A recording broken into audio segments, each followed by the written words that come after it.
नमस्कार मंडळी. तर नरेंद्र चाललेले आहेत काश्मीर ट्रिपला 10 दिवसांसाठी त्यांच्या मित्रांसोबत आणि मी आणि राजनंदिनी आता चाललोय महालक्ष्मी मंदिरला. अक्षय तृतीया दिवशीचा हा व्हिडिओ आहे. मी उशिरा अपलोड करते. तर माझ्या फ्रेंड्स सोबत आम्ही बसने पहिल्यांदाच राजनंदिनीला घेऊन गेलो होतो. परंपरेनुसार छत्रपती शिवाजी महाराज यांच्या जयंतीनिमित्त मिरवणूक होती, त्यामुळे खूप गर्दी होती. देवीचा दोलोत्सव होता, त्यामुळे प्रचंड गर्दी होती मंदिरमध्ये.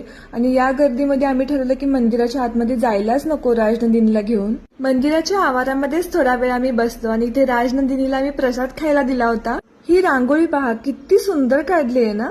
खूप दिवसांनी आज गजरा घालावासा वाटला, त्यामुळे मी तिथे घेतला होता.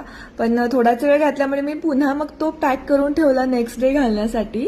घरी येऊन जेवण बनवलं आणि आता खरी माझी कसरत आहे इथून पुढे 10 दिवस, कारण मला एकटीने सगळं पाहायचंय आणि राजनंदिनीला सुद्धा सांभाळायचंय. तर चला भेटूयात नेक्स्ट व्हिडिओमध्ये. बाय.